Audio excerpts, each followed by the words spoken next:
अपने पूरे प्रतिनिधिमंडल के साथ, और ये हमारे वहाँ के जिम्मेदार हैं उस मज़ार के, गद्दी नसीन हैं, इन सब के साथ मिलकर डीएम मैडम से मुलाकात करी थी, जिस संदर्भ में मैंने उन्हें एक ये वहाँ का रिसीव पेपर है जो मैंने उन्हें अपने लेटर पैड पे दिया था, मैं भी आपको सिर्फ एक फ़ोटोकॉपी बात रखी थी। पहले तो मैं आपको बता दूँ कि हमने क्या बात रखी थी। उसमें बात रखी थी हमने कि निवेदन है कि ग्राम धामपुर हुसैनपुर नगर धामपुर प्रांगण व तहसील जिला बिजनौर में मजार शाह नासिर मियाँ कब्रिस्तान व मस्जिद की भूमि पर गलत जानकारी के प्रार्थना पत्र पर धामपुर तहसील प्रशासन के द्वारा गलत तथ्यों के आधार पर बिना किसी पुख्ते सबूत व रिपोर्ट बनाए नियम विरुद्ध पुलिस प्रशासन को साथ लेकर प्रार्थना पत्र रखते हुए जबरन मजार शाह नासिर मियाँ कब्रिस्तान व मस्जिद की भूमि की हद पर बने दीवार पिलर को बुलडोजर से गैर कानूनी तरीके से गिरा दिया। यह सभी कार्य शहर का माहौल बिगाड़ने व हिंदू मुस्लिम के दंगे भड़काने की नीयत से गैर जिम्मेदार अधिकारियों द्वारा किया गया और अधिकारियों द्वारा मौके पर नापी गई अराजी जमीन लगभग 2720 और एक उसमें जो है उन्होंने 2400 के आसपास बताई थी। 2 अलग अलग उन्होंने बातें कही थी, वर्गज बताई थी। यह कहा गया था कि आपके पास कागजों में लगभग जो इन्होंने कागज दिखाए थे उसके आधार से लगभग 1500 गज जमीन उन्होंने बताई कि वो इनके पास इनकी है और ज़मीन बताई गई थी, और मज़ार पक्ष के लोगों के पास लगभग 1250 1.5 बीघे के आसपास फालतू ज़मीन जो है वो आ रही है। ज़मीन पर अवैध कब्जा कर रखा है, ऐसा जो है प्रशासन ने कहा, जबकि मज़ार पक्ष कागज पेश करने तक का ही मौका नहीं दिया गया, जिसकी वीडियो भी सोशल मीडिया पे वायरल है कि इनके हाथ में एक पेपरों की थैली है, ये पीले से रंग की, उसमें ये कहा गया कि हमें जो है आप मौका दीजिए ताकि हम अपने पेपर दिखा सकें। उन्हें वो भी मौका नहीं मिला। उसके बाद हमने कल जो है डीएम मैडम को 5-7 पेपर उपलब्ध कराए, जिसमें सबसे पहला पेपर है दफ़ा 37 का, जिसमें दफ़ा 37 की नकल जो है वो ये कहती है कि ये ज़मीन वक्फ बोर्ड की है, जिसका प्रमाण ये है, ये मैंने डीएम मैडम को दिलाया, ये हिंदी में है, और ये जो है इसी का दूसरा पेपर है, ये उर्दू का पेपर है। उर्दू का जब हमने हिंदी में कराया तो इसमें स्पष्ट देखने को मिल रहा है कि इसमें बफ ये 32 नंबर ये है धामपुर, और जो बफ का हट जा अतुल, ये बफ का नंबर है ज़ारत मियाँ कब्रिस्तान और मस्जिद, यानी तीनों चीज इसमें दर्ज है। ये जो नाम से दर्ज है ज़ारत मियाँ, ये लिखा हुआ है ज़ारत नासिर मियाँ कब्रिस्तान और मस्जिद। हाँ, आम यानी आम लोगों के लिए, और अलखैर यानी समाज के लिए ये बफ करी हुई है। इसमें जो दर्ज है बफ में, इसमें जियारत दर्ज है, जियारत नासिर मियाँ, ठीक। दूसरा इसमें दर्ज है कब्रिस्तान, तीसरा इसमें दर्ज है मस्जिद, यानी तीनों चीज में इसका पता लिखा हुआ है। बाकी मोहल्ला पहाड़ी दरवाजा पक्का बार धामपुर जिला बिजनौर। आम के जो पेड़ है इसमें 4 दिखाए हुए हैं, ये 4 आम के पेड़ थे उस वक्त इसमें जब ये बफ हुई। पिलखन का 1 पेड़ था, कटहल के 12 पेड़ थे, बढ़ल का 1 पेड़ था लगा हुआ, ठीक है। और इसमें जो है मुतल्लिफ के तौर पे इनके दादाजी का नाम उसमें दर्ज था, और मतलब ये है कि पूरी जिंदगी उसका चलता रहेगा इनके अब्बा का, और ये खिदमत करते रहेंगे, बेच नहीं सकते, लेकिन ये उस पर उसकी गद्दी नशीन पे इनके परिवार के लोग रहेंगे। यानी ये इस बात का सबूत है कि ये सारी चीज़ें वहाँ दर्ज है और कोई भी इनलीगल चीज़ वहाँ नहीं है। ये सरकारी पेपर है, सरकारी दस्तावेज है, मैं इसकी फोटोकॉपी भी आप सभी लोगों को मुहैया करा दूंगा। इसका बफ का नंबर है 1075, ठीक।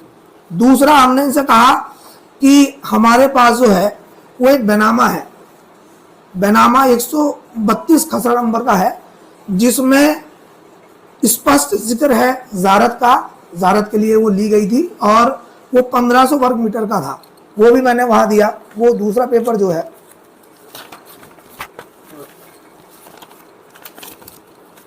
ये उर्दू का है, उर्दू में है, ये हिंदी अनुवाद के लिए डीएम मैडम को दे दिया है कि आप उसे अपने स्तर से हिंदू अनुवाद में करा लीजिए, ये हो जाएगा। इसमें हमने मोटी मोटी चीज़ उसमें बता दी कि ये तारीख बैनामा कब का है, 17/5/1992। आपने हमारे सीओ साहब का बयान सुना होगा जिसमें वो कह रहे अरे ये आज़ादी से पहले का भी है, तो यह देख लीजिए आज़ादी से पहले का ही है। और आज़ादी से पहले का होने के कारण इसका मतलब ये है कि ये आबादी में दर्ज है, और चकबंदी में भी आबादी का नंबर इधर उधर नहीं होता, वहीं रहता है जहाँ का वो है। उसके अलावा आप देख लीजिए, एक नेताजी ने आरोप लगाया था कि ये जमीन जो है रियासत की थी और वो दे दी गई थी, इन्होंने जबरन कब्जा कर लिया, जबकि ये बेनामे से खरीदी हुई है। छिद्दू सन ऑफ अल्लाह दिया, ये बेचने वाले थे। खरीदने वाले का नाम था मुख्तार अहमद उर्फ मामू शाह, ठीक, कलंदर जलाल शाह, इन्होंने जो है ये खरीदी थी और इन्होंने मस्जिद इसके दरगाह के नाम ये कर दी थी।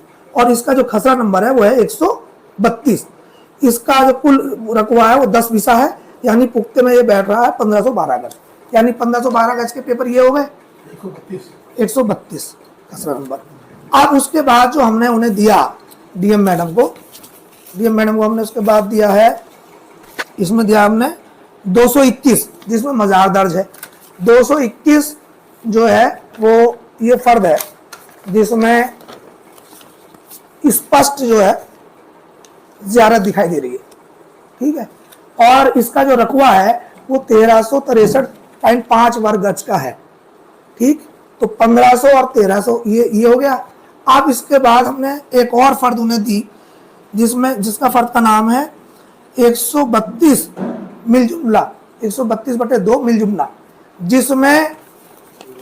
जिसकी फर्द ये है और इसमें कब्रिस्तान दर्ज है और इसमें 130 वर्ग मीटर यानी 150 गज जो जमीन है वो ये कब्रिस्तान के नाम दर्ज है। तो 150 प्लस 1363.5 और 1512 कुल मिला के ज़ारत का जो रकबा हुआ वो रकबा हो गया 3031 गज का। और मौके पे उन्होंने कही 2400, अगर 2700 भी है 2400 भी है तो भी ज़ारत की ज़मीन कम है। मैं ये प्रेस कॉन्फ्रेंस इसलिए बुलाई है ताकि मेरे सम्मानित धामपुर क्षेत्रवासियों के जो हमारे बड़े हैं, हमारे बुजुर्ग हैं, हमारे साथी हैं, जिनके बीच में खेल कूद के बड़ा हुआ हूँ, क्योंकि हमारे लोग अमन पसंद लोग हैं, न्यायप्रिय लोग हैं, उन लोगों को भ्रमित करके जानबूझ के उनकी सिंपैथी अपनी ओर खींचने के लिए कुछ नेता का काम कर रहे हैं ताकि उन्हें भ्रमित किया जा सके कि साहब उन्होंने अवैध कब्जा कर रखा था, जबरन दूसरों की ज़मीन कब्जा रखी थी, उन्होंने जो है रास्ता बाधित कर रखा था, जबकि ऐसा कुछ भी नहीं है। ये जानबूझ के इस तरीके के इल्ज़ाम लगाए गए। उसके अलावा हमने वहाँ एक और चीज़ दी है, उसमें हमने दिया है कि एक नक्शा हिंदी और उर्दू का, जिसमें ये दर्शाते हैं कि वहाँ कोई भी किसी प्रकार का रास्ता नहीं है। जो हमने वहाँ दिया है उसका भी मैं आपको अभी फोटो कॉपी आपको प्रोवाइड कराऊंगा। ये देखिए, ये जो नक्शा है इसमें एक नक्शा तो ये उर्दू का है, ठीक है, इसी की हिंदी वर्जन ये है और इसमें 221 नंबर ये है। कोई भी जाके नेट पे इसे जाके चेक कर सकता है और इसमें ये जो रास्ता है कहीं भी इसमें रास्ता नहीं, यानी ये इस बात का स्पष्ट प्रमाण करते हैं कि वहां पर किसी भी प्रकार का कोई अतिक्रमण नहीं था और किसी का भी रास्ता नहीं था। उसके अलावा हमने उन्हें एक वक्त पहले किसी विषय में वहाँ जो है अहले कमीशन की रिपोर्ट आई थी और उसमें चौहद्दी स्पष्ट कर रखी थी, जिसे वैसे तो डीएम मैडम ने मानने से मना कर दिया, लेकिन समाज में और सम्मानित लोगों में इसकी काफ़ी वैल्यू है, जिसे मैं स्पष्ट दिखा रहा हूँ आप लोगों के बीच में कि इसमें देख लीजिए कहीं भी कोई रास्ता नहीं है और जिस पिलर को तोड़ने की बात करिए वो पिलर जो है ये दिया हुआ रास्ता है। इतने साक्ष्य मैंने आप लोगों को दिए और वो इसलिए दिए ताकि भ्रम दूर हो, कोई भी हमारे क्षेत्र की जनता को भ्रमित ना कर सके, गुमराह ना कर सके और सच्चाई सबके सामने हो। बाकी आप सब लोगों का मुझे सहयोग मिल रहा है, मैं उसका धन्यवाद करता हूं। और जो यहाँ के कुछ नेता हैं, मेरा उनसे भी ये कहना है, सभी हमारे सम्मानित हैं, उन्होंने दो अलग अलग बात कही। एक नेताजी जो उसका मुख्य रूप से संचालन कर रहे हैं, मैं नाम नहीं लूँगा, सभी लोग जानते हैं, लेकिन उनका बयान है कि यहाँ चैन स्नैचिंग होती है, यहाँ पुलिस को भाग के काम करना पड़ता है, महिलाएं भाग नहीं पाती और उनके भागने के लिए रास्ता बनाया। तो आपकी सरकार में, जिसमें आप कहते हो जीरो टॉलरेंस की सरकार है, गुंडागर्दी बिल्कुल जीरो पे है, और आप महिलाओं को सुरक्षित रखने की बजाय, उन्हें सुरक्षा दिलाने की बजाय उन्हें भागने के लिए